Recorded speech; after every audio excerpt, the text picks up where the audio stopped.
जय हिंद दोस्तों आज हम देखने वाले हैं BSSC यानी बिहार एसएससी थर्ड सीजीएल का प्रैक्टिस सेट। ये आपका जो प्रैक्टिस सेट होने वाला है ये आपका प्रैक्टिस सेट नंबर 2 होने वाला है। इसके पहले का सेट नंबर 1 मैंने अपलोड कर दिया था कल, अगर आप लोगों ने नहीं देखा है तो उसको जरूर देखिएगा। ये आपका रुक्मिणी प्रकाशन का वॉल्यूम 1 प्रैक्टिस सेट निकाला गया है। इसमें अच्छा प्रश्न दिया गया है, तो अगर आप इसको लगाते हैं तो कहीं ना कहीं आपका रिवीजन जो है बेहतर हो पाएगा। इसमें आपका 20 सेट दिया गया है, तो हम इसको बहुत जल्दी ख़त्म करने वाले हैं, तो वीडियो को आप शुरू से आगे देखिएगा और अपना स्कोर जो है कमेंट बॉक्स में ज़रूर बताइएगा। तो चलिए आज का पहला प्रश्न क्या है देख लेते हैं। चलिए तो पहला प्रश्न क्या है देख लेते हैं। आज का पहला प्रश्न है कि ताजे पानी की सबसे बड़ी झील जो कि लेक सुपीरियर कहाँ पर स्थित है। लेक सुपीरियर जो है आपका कहाँ पर स्थित है, तो सभी को पता है ये आपको देखने को मिलता है संयुक्त राज्य अमेरिका में। ए इसका सही आंसर हो जाएगा। देखिए सुपीरियर लेक का जो क्षेत्रफल करीबन देखा है तो आपका 82,100 वर्ग किलोमीटर होता है और सुपीरियर लेक यूएसए एवं कनाडा के मध्य स्थित है, तो आप इसको अच्छे से याद रखिएगा। अगर हम बात करेंगे कि भारत की सबसे बड़ी मीठे पानी की झील कौन सा है, तो आपका बुलर झील है जो कि जम्मू कश्मीर में स्थित है। अगला प्रश्न है क्वेश्चन नंबर 2, निम्नलिखित में से कौन हिंदुस्तानी शास्त्रीय वाद्य संगीत में सुविख्यात थे। तो इसका आंसर आपका हो जाएगा ऑप्शन बी यानी MS सुब्बालक्ष्मी हो जाएगा। बी इसका सही उत्तर हो जाएगा। देखिए MS सुब्बालक्ष्मी प्रथम भारतीय महिला है जो UNA में अपनी कला को प्रदर्शन किया था, तो इसका सही आंसर जो है आपका यहाँ पे हो जाएगा ऑप्शन बी। चलिए नेक्स्ट क्वेश्चन देखेंगे, क्वेश्चन नंबर 3, निम्न में से किसने कम से कम 2 बार नोबेल पुरस्कार प्राप्त किया है। वेरी इंपॉर्टेंट, और कहीं ना कहीं ये जो प्रश्न है हमेशा हर एक सेट में देखने को मिलता है। तो आपने आंसर किया होगा option B madam Curie. Madam Curie जो आपने आंसर किया एकदम सही किया है। देखिए इनको 1903 में मिला था भौतिक के क्षेत्र में, फिर उसके बाद 1911 में मिला था इनको रसायन के क्षेत्र में। तो कहीं ना कहीं आप सब लोग याद रखिएगा, इंपॉर्टेंट है मैडम क्यूरी।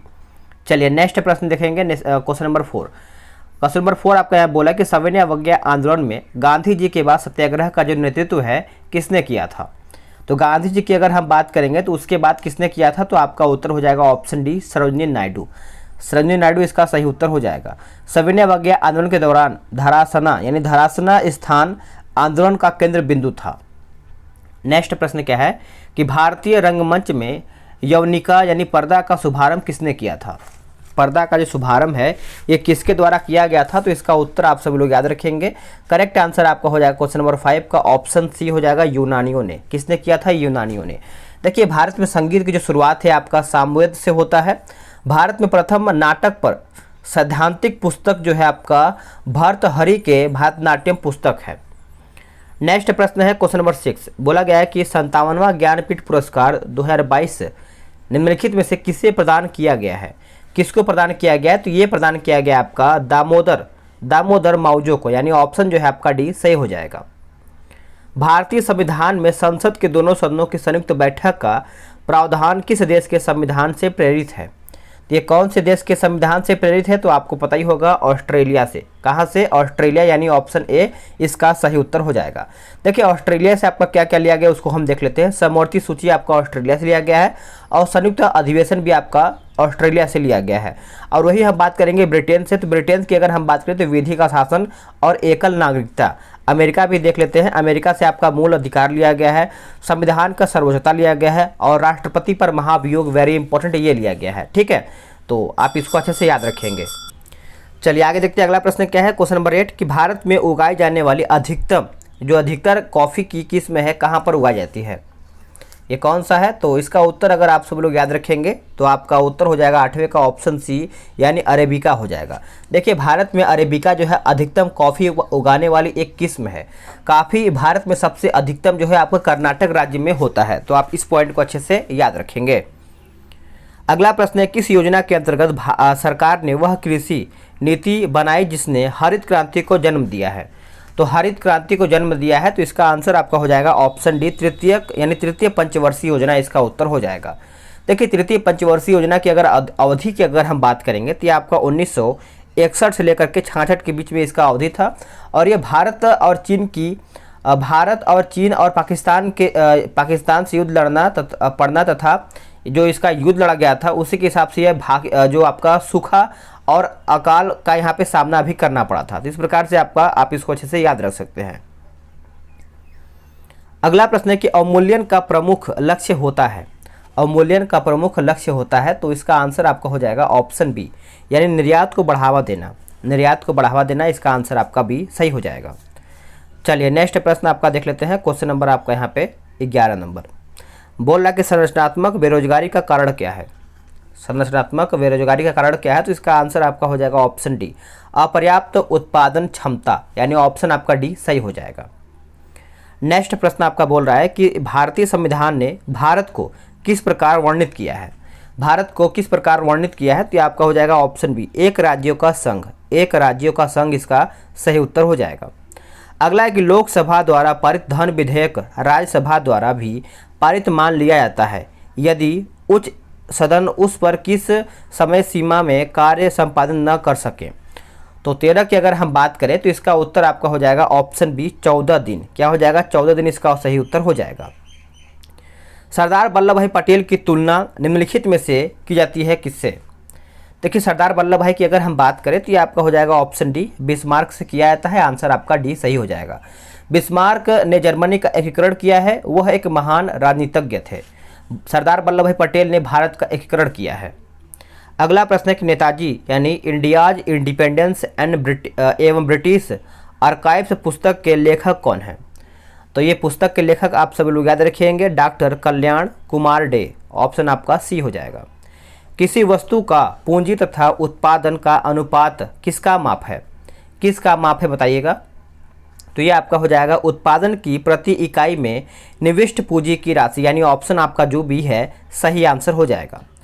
अगला प्रश्न है कि मौलिक अधिकारों को लागू करने के लिए रीट जारी की जाती है, रीट यहाँ पे पूछ रहा है कि रीट जारी किया जाता है, तो इसका उत्तर आपका हो जाएगा उच्चतम न्यायालय के द्वारा, यानी ऑप्शन आपका 17 का सी सही हो जाएगा।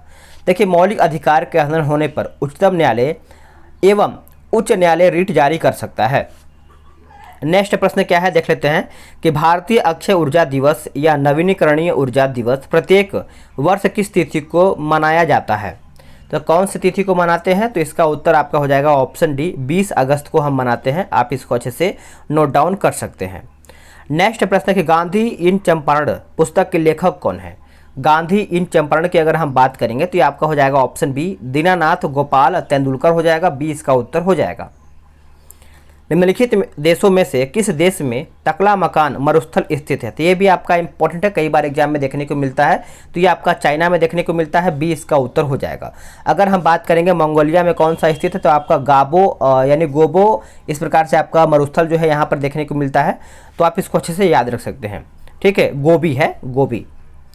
नेक्स्ट प्रश्न है कि मानचित्र बनाने के विज्ञान को क्या कहते हैं। मानचित्र बनाने के विज्ञान को हम कहते हैं आपका कार्टोग्राफी, कार्टोग्राफी कहते हैं, ए इसका सही उत्तर हो जाएगा। चलिए नेक्स्ट प्रश्न देख लेते हैं आपका क्वेश्चन नंबर 22 बोल रहा है कि मुद्रास्फीति के अंतर्गत आता है क्या, यानी मूल्य बढ़ता है घटता है, तो इस प्रकार से आपको बताना है। तो मूल्य का जो मुद्रा का जो मूल्य घट जाता है, यानी 22 का जो आंसर है आपका ए सही हो जाएगा। IMF की पूंजी किसके योगदान से बनी है, IMF, तो ये बताइएगा। तो इसका आंसर आपका हो जाएगा ऑप्शन सी, सदस्य राष्ट्र हो जाएगा, ऑप्शन आपका सी सही हो जाएगा। राष्ट्रीय कृषि अनुसंधान प्रबंधन अकादमी कहाँ पर स्थित है। तो ये कहाँ पर स्थित है, तो आप सब लोग याद रखेंगे हैदराबाद में स्थित है, और इसका स्थापना जो है आपका 1976 में हुआ था। राष्ट्रीय ग्रामीण विकास संस्थान जो है आपका हैदराबाद में पड़ता है, तो आप इस पॉइंट को अच्छे से याद रखेंगे। अगला प्रश्न है कि भारत में निम्नलिखित में से किस प्रकार की बिजली का उत्पादन सर्वाधिक होता है। तो सर्वाधिक होता है, ये आपका प्रश्न पूछ रहा है, तो ये आपका हो जाएगा तापीय बिजली, तापीय बिजली हो जाएगा, ऑप्शन आपका बी सही हो जाएगा। जब स्वतंत्रता की माउंटबेटन योजना स्वीकार किया गया उस समय भारतीय राष्ट्रीय कांग्रेस का अध्यक्ष कौन था। तो उस समय की अगर हम बात करेंगे तो आपका हो जाएगा आचार्य JB कृपलानी, आचार्य JB कृपलानी इसका उत्तर हो जाएगा। देखिए 1947 ईस्वी में जब भारत स्वतंत्रता प्राप्त किया उस समय लॉर्ड माउंटबेटन भारत का गवर्नर बने थे। 1948 ईस्वी में कांग्रेस के अध्यक्ष कौन था, तो पट्टाभी सीतारामैया थे। नेक्स्ट प्रश्न है कि लोकसभा का चुनाव लड़ने के लिए प्रत्याशी की जो न्यूनतम आयु है कितना होना चाहिए। तो लोकसभा की अगर हम बात करेंगे तो आपको पता है 25 वर्ष होना चाहिए, कितना 25 वर्ष। नेक्स्ट प्रश्न है कि यह विचार किसने विकसित किया है कि साधन ही उद्देश्यों का औचित्य बनाते हैं। तो इसका आंसर आपका हो जाएगा ऑप्शन डी, महात्मा गांधी जी। देखिए महात्मा गांधी जी के द्वारा ही ये आपका कहा गया था साधन जो है आपका साधन ही उद्देश्य का औचित्य बनाते हैं, तो 28 का जो उत्तर है आपका डी सही हो जाएगा। गांधी जी मानते हैं कि जैसा साधन होगा वैसा ही आपका फल होगा। गांधी जी मानते थे कि जैसा बीज होगा वैसा ही आपको फूल और फल होगा। तो आप इस पॉइंट को अच्छे से याद रखेंगे। किसने कहा था कि स्वाद का वास्तविक स्थान जो है आपका जिह्वा नहीं बल्कि मन है? तो ये बात सही है, आपका महात्मा गांधी ही हो जाएगा। बी इसका सही उत्तर हो जाएगा, आप इसको अच्छे से याद रखेंगे। अगला है कि भारतीय संविधान की उद्देशिका में परिवर्तन किस संशोधन अधिनियम से किए गए थे? तो ये आपका किया गया था, याद रखेंगे सभी लोग, 42वां संविधान संशोधन जो कि 1976 में हुआ था, इसी के द्वारा कहा गया था। देखिए, इस संविधान संशोधन के द्वारा समाजवाद, धर्मनिरपेक्ष और अखंडता शब्द यहाँ पे जोड़ा गया था 42वां संविधान संशोधन के द्वारा। अगला प्रश्न है कि संसद के किसी भी सदन के 2 सत्रों के बीच अंतराल किससे अधिक नहीं होना चाहिए? किससे अधिक नहीं होना चाहिए? तो आपका 6 महीने से अधिक नहीं होना चाहिए, 6 महीने के अंदर यहाँ पे हो जाना चाहिए। तो ऑप्शन इस हिसाब के आपका बी सही हो जाएगा। एलोरा में गुफाएं और शैलकृत मंदिर कौन सा है? तो अगर हम एलोरा की बात करेंगे तो इसका उत्तर आप सब लोग याद रखेंगे, हिंदू का है, बौद्ध का है और जैन, यानी ऑप्शन जो है आपका डी सही हो जाएगा। चलिए नेक्स्ट प्रश्न आपका है 33, बोल रहा है कि अकबर के दरबार में सबसे प्रसिद्ध संगीतकार तानसेन का मूल नाम क्या था? Very important. देखिए, तानसेन का आपको नाम पता ही होगा, रामतनु पांडे। रामतनु पांडे इसका उत्तर यहाँ पे हो जाएगा। देखिए, तानसेन जो थे ये किसके शिष्य थे? तो स्वामी हरिदास के शिष्य थे। तो आप सब लोग याद रखेंगे। किस अधिनियम की महत्वपूर्ण विशेषता प्रांतीय स्वायत्तता थी? प्रांतीय स्वायत्तता थी। तो इसका उत्तर आप सब लोग याद रखेंगे। इसका उत्तर आपका हो जाएगा 1935, यानी ए इसका सही उत्तर हो जाएगा। देखिए, भारत शासन जो आपका एक्ट है 1935, भारत में ब्रिटिश काल का सबसे महत्वपूर्ण एक्ट यह माना जाता है 1935। तो आप इसको अच्छे से याद रखेंगे। महाबलीपुरम के 7 पैगोड़ा किसके द्वारा संरक्षित कला के साक्षी हैं? तो इसका उत्तर आपका हो जाएगा ऑप्शन ए हो जाएगा, पल्लवों का, यानी ए इसका सही उत्तर हो जाएगा। नेक्स्ट प्रश्न है कि 1857 के विद्रोह के दौरान भारत का गवर्नर जनरल कौन था? तो यहाँ पे भारत का गवर्नर जनरल पूछ रहा है, तो इसका उत्तर आपका हो जाएगा option B, Lord Canning. Lord Canning Bharat के प्रथम वायसराय भी था। देखिए, प्रथम भारतीय परिषद एक्ट जो 1861 ईस्वी में कैनिंग के समय आया था। 10 मई 1857 को मेरठ में सैनिकों ने विद्रोह किया, जिससे भारत का प्रथम स्वतंत्रता संग्राम माना जाता है। अगला कि महात्मा बुद्ध किस वंश से संबंधित थे? तो महात्मा बुद्ध की अगर हम बात करेंगे तो इसका उत्तर आपका हो जाएगा ऑप्शन सी, शाक्य वंश। शाक्य यानी ऑप्शन सी। निम्नलिखित में से किसको सूर्य की ऊर्ध्वाधर किरणें कभी भी नहीं मिलेंगी? तो 38 का जो उत्तर है आपका हो जाएगा ऑप्शन डी हो जाएगा, श्रीनगर। श्रीनगर हो जाएगा, आप इसको अच्छे से याद रखेंगे। भारत की जनसंख्या में ऋणात्मक वृद्धि दर किस दशक में दर्ज किया गया था? तो इसका उत्तर आपका हो जाएगा ऑप्शन बी, 1911 से 21 के बीच में, यानी ऑप्शन जो है आपका बी सही हो जाएगा। निम्नलिखित में से कौन सा संसाधन अजैव और नवीनीकरणीय है? बताइएगा। तो ये आपका हो जाएगा ऑप्शन सी, जल इसका सही उत्तर हो जाएगा। देखिए, भारत में ऊर्जा का जो मुख्य स्रोत है ये आपका तापीय ऊर्जा है। अगला प्रश्न है कि निम्नलिखित में से कौन सा नगर राष्ट्रीय राजधानी क्षेत्र में नहीं आता है? तो राष्ट्रीय राजधानी क्षेत्र में नहीं आता है, तो ये आपका हो जाएगा ऑप्शन डी, मथुरा। मथुरा आपको यहाँ पे देखने को मिलता नहीं है। राष्ट्रीय राजधानी क्षेत्र में आपका पानीपत आता है, खुर्जा आता है, उसके बाद आपका रोहतक भी देखने को मिलता है, लेकिन मथुरा जो है आपका यहाँ पे गलत हो जाएगा। अगला है कि भारत की किस नदी को वृद्ध गंगा कहा जाता है? देखिए, वृद्ध गंगा की अगर हम बात करें तो ये आपका हो जाएगा ऑप्शन बी हो जाएगा, गोदावरी। गोदावरी आपका सही उत्तर हो जाएगा। देखिए, अगर हम बात करेंगे दक्षिण की गंगा किसको कहा जाता है? तो कावेरी को कहा जाता है। किसको? कावेरी को। और कावेरी नदी पर अवस्थित आपका श्रीरंगपट्टनम है, तो आप इसको अच्छे से याद रखेंगे। तंजानिया की राजधानी कहाँ पर है? तंजानिया की राजधानी कौन सा है? तो ये आपका उत्तर आपका हो जाएगा ऑप्शन डी, डोडोमा इसका उत्तर हो जाएगा। अगर हम बात करेंगे जो आपका नैरोबी है, ये किसका राजधानी है? तो नैरोबी जो है आपका केन्या का है। और आप सब लोग को पता ही होगा कि जो आपका कंपाला दिया गया है ये आपका युगांडा की राजधानी है। किसका? युगांडा की। चलिए नेक्स्ट प्रश्न देख लेते हैं कि अंडमान द्वीप समूह और निकोबार द्वीप समूह निम्नलिखित में से किसके द्वारा एक दूसरे से अलग किए जाते हैं या फिर किए गए हैं? बताइएगा। तो इसका आंसर आपका हो जाएगा ऑप्शन 44 का ए हो जाएगा, 10 डिग्री चैनल। 10 डिग्री चैनल हो जाएगा, ए इसका सही उत्तर हो जाएगा। कंप्यूटर के लिए आईसी चिप आमतौर पर बनाए जाते हैं, सभी को पता है कि आईसी चिप आपको सिलिकॉन के ही बनाए जाते हैं। ऑप्शन आपका बी यहाँ पे सही हो जाएगा। नेक्स्ट प्रश्न है कि आतंकवाद से पीड़ितों का अंतर्राष्ट्रीय दिवस हर साल किस तिथि को मनाया जाता है? कौन से तारीख को ये मनाया जाता है? तो ये आपका 21 अगस्त यानी ऑप्शन सी। नेक्स्ट प्रश्न है 47, क्या बोल रहा है कि मार्च 2022 में जमशेदपुर में आयोजित सैफ अंडर 18 महिला फुटबॉल चैंपियनशिप किसने जीता है?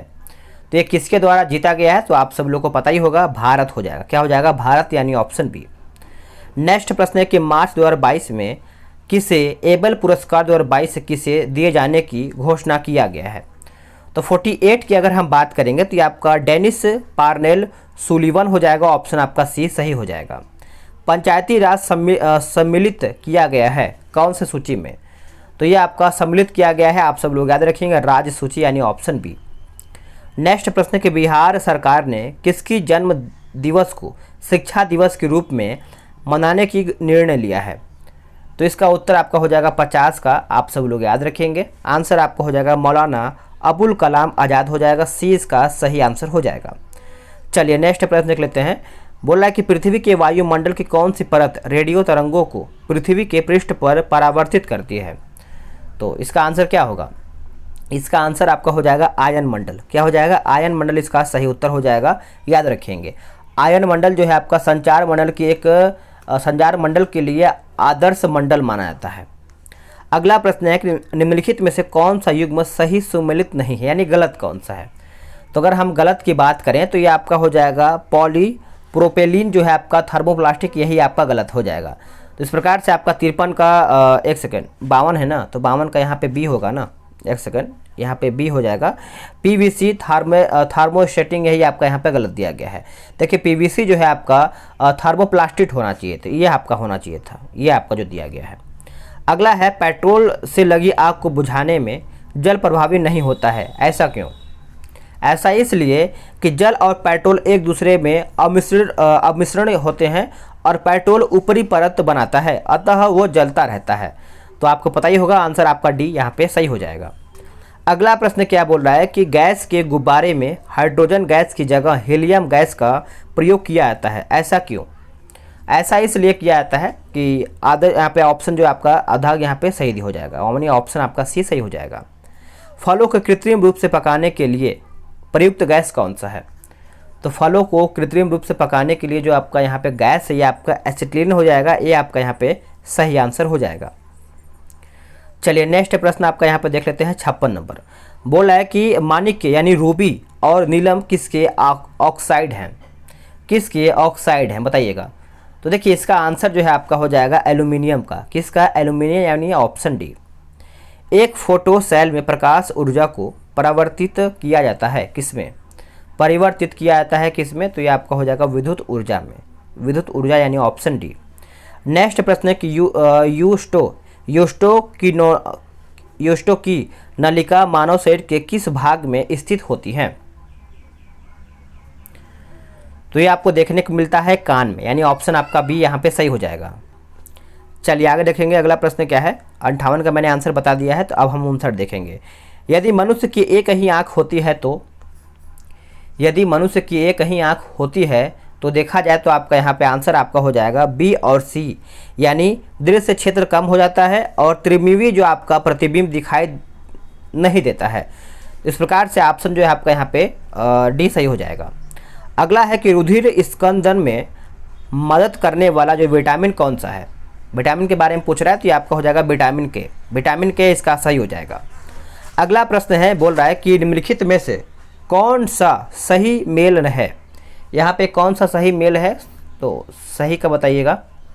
तो ये आपका हो जाएगा ऑप्शन डी, यानी हाइपोटेंशन जो है आपका दिल का दौरा। ऑप्शन जो डी है इसका सही हो जाएगा। थकान का जो अनुभव है अधिक कार्य करने पर होता है, तो आपको पता ही होगा। अगला है कि अनियतापी प्राणियों के लिए निम्नलिखित में से कौन सा सही है? तो ये आपका हो जाएगा ऑप्शन बी, उनके शरीर का तापमान वायुमंडल के अनुसार बदलता रहता है, यानी 62 का जो उत्तर है आपका बी सही हो जाएगा। एड्स वायरस का आनुवांशिक पदार्थ होता है। एड्स वायरस का आनुवांशिक पदार्थ होता है तो ये आपका हो जाएगा ऑप्शन ए, यानी एक सूची RNA, यानी 63 का जो उत्तर है आपका ए सही हो जाएगा। रडार के आविष्कारक कौन थे, बताइएगा। रडार के आविष्कारक इसमें से कौन थे, तो सभी को पता है आपका ऑप्शन डी हो जाएगा एच, यानी A.H. टेलर एवं लियो सियंग हो जाएगा। अगला कि खाने का सोडा का रासायनिक नाम क्या था। खाने का सोडा का रासायनिक नाम आपको पता है सोडियम बाइकार्बोनेट हो जाएगा, ऑप्शन आपका बी सही हो जाएगा। नेक्स्ट प्रश्न है कि परमाणु पाइल का प्रयोग कहाँ पर होता है। परमाणु पाइल का जो प्रयोग होता है यह आपका ताप नाभिकीय संलयन के प्रचलन में होता है, ऑप्शन आपका सी करेक्ट हो जाएगा। नेक्स्ट प्रश्न क्या है देख लेते हैं। नेक्स्ट आपका है 67 नंबर। बोला कि सामान्य प्रयोग में आने वाला मसाला लौंग कहाँ से प्राप्त होता है। तो लौंग की अगर हम बात करेंगे तो आपका फूल की कली से प्राप्त होता है, ऊपर का जो हिस्सा होता है, सी इसका उत्तर हो जाएगा। अगला कि जो पदार्थ जल के संपर्क में आने पर तत्काल कोलाइडी विलयन बना लेता है उसे हम क्या कहते हैं। उसे अगर हम बात करें तो ये आपका हो जाएगा जलरागी कोलाइड कहते हैं, आंसर आपका डी सही हो जाएगा। गामा किरणें क्या होती हैं, बताइएगा। गामा किरणें जो है आपका देखा जाए तो रेडियो सक्रिय पदार्थों द्वारा उत्सर्जित ऊर्जा युक्त किरणें, यानी ऑप्शन आपका 69 का सी सही हो जाएगा। नेक्स्ट प्रश्न है कि एक अणु ग्लूकोज के पूर्ण ऑक्सीकरण से प्राप्त होते हैं। पूर्ण ऑक्सीकरण से प्राप्त होते हैं तो अगर हम बात करें 70 का तो ये आपका हो जाएगा 38 अणु ATP, यानी ऑप्शन बी। समुद्री खरपतवार निम्न में से किसका महत्वपूर्ण स्रोत है। समुद्री खरपतवार की अगर हम बात करें तो ये आपका आयोडीन का ही होता है, क्योंकि नमक की मात्रा उसमें देखने को मिलता है, तो आप इसको अच्छे से याद रख सकते हैं। साधारण नमक में पोटेशियम आयोडाइड होता है। अगला प्रश्न है कि सामान्यतः 1 से 3 वर्ष के शिशुओं में प्रोटीन की कमी से निम्नलिखित में से कौन सा रोग होता है। तो प्रोटीन की कमी से अगर हम बात करें तो आपका क्वार्सियोकर हो जाएगा, ऑप्शन आपका सी सही हो जाएगा। नेक्स्ट प्रश्न है कि जड़ों द्वारा अवशोषित जल शीर्ष तक पहुंचता है किसके द्वारा। तो इसका उत्तर आपका हो जाएगा ऑप्शन बी, दारू द्वारा, यानी ऑप्शन आपका बी सही हो जाएगा। आगे देखेंगे कोशिकाओं के अध्ययन से संबंधित जैविकी की शाखा को क्या कहते हैं। अभी देखिए आप सब लोग का एक क्राउन पब्लिकेशन का भी प्रैक्टिस सेट भी आया है, तो अगर आप सब लोग कमेंट करेंगे तो क्राउन का भी मैं प्रैक्टिस सेट आपके लिए प्रोवाइड करा दूंगा, ठीक है। चलिए, तो इसका आंसर आपका हो जाएगा साइटोलॉजी, क्या हो जाएगा साइटो, यानी ऑप्शन ए इसका सही हो जाएगा। आखिरी प्रश्न आपका है कि कार्बन डाइऑक्साइड जल में घुलकर कौन सा अम्ल बनाता है। कौन सा अम्ल बनाता है, तो ये आपका H2CO3 हो जाएगा, ऑप्शन आपका बी सही हो जाएगा। अब इधर आपका मैथ रीजनिंग का क्वेश्चन स्टार्ट हो जाता है, तो इसको हम स्किप करेंगे और आपका जीके का ही पोर्शन कंप्लीट करेंगे। वीडियो कैसा लगा है कमेंट करके बताइएगा, और आपने कितना स्कोर किया है ये भी आप बता ही दीजिएगा। मिलते हैं एक नई वीडियो में, आज के लिए इतना ही।